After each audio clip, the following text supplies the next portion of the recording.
दर्शन करबोगा मोर महामाया दाई के चल दर्शन करबोगा।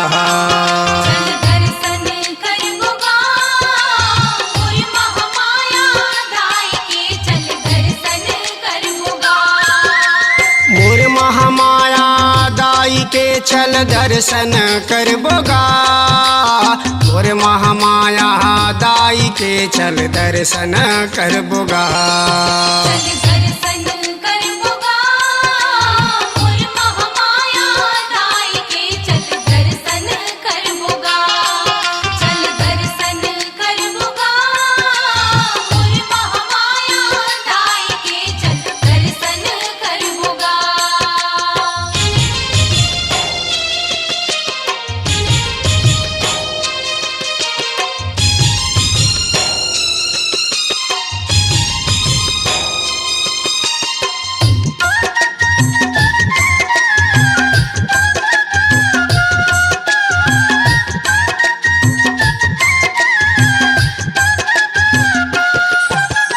पान फूल और नरियर धर के माता चरण में चढ़ावो।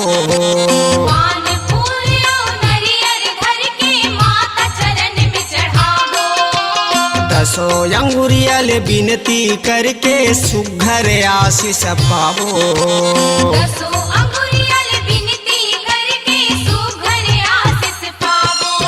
चल परसन करबोगा मोर महामाया दाई के चल दर्शन करबोगा। चल दर्शन करबोगा मोर महामाया दाई के चल दर्शन करबोगा।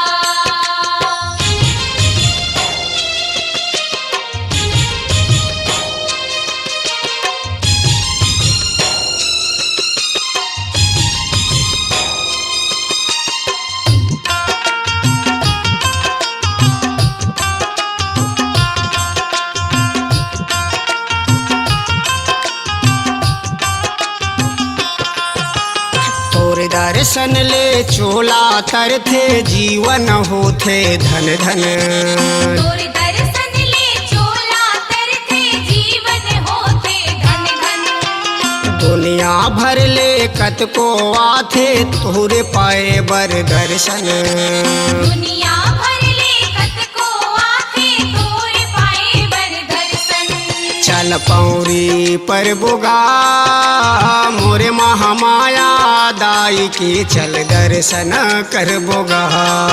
चल दर्शन करबोगा मोर महामाया दाई के चल दर्शन करबोगा।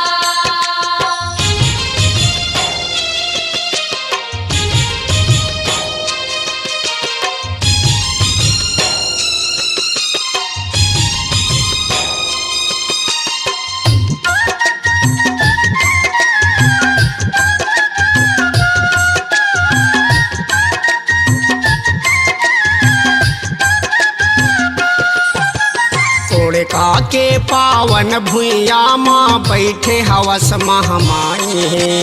उड़का के पावन भुइया माँ बैठे हवस महामाई। अमीर साहू तोर शरण पड़े हाँ कर दे दाई सहाई। अमीर साहू तोर शरण पड़े हैं कर दे दाई सहाई। चल झोली भरबोगा मोरे महामाया दाई के चल दर्शन करबोगा। चल दर्शन करबोगा मोर महामाया दाई के चल दर्शन करबोगा। मोर महामाया दाई के चल दर्शन करबोगा। मोर महामाया दाई के चल दर्शन करबोगा। चल दर्शन करबोगा मोर महामाया दाई के चल दर्शन करबोगा।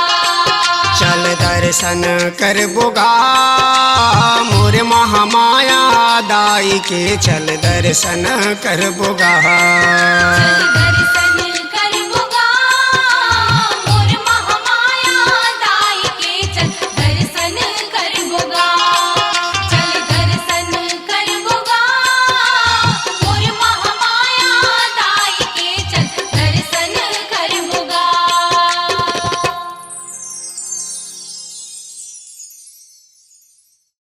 अपनी आवाज को दीजिए एक नया मुकाम। डिजिटल रिकॉर्डिंग की दुनिया का जाना पहचाना नाम स्वरांजलि, जहां गूंजती हैं ध्वनियां अपनी माटी की सौंधी सुगंध के साथ।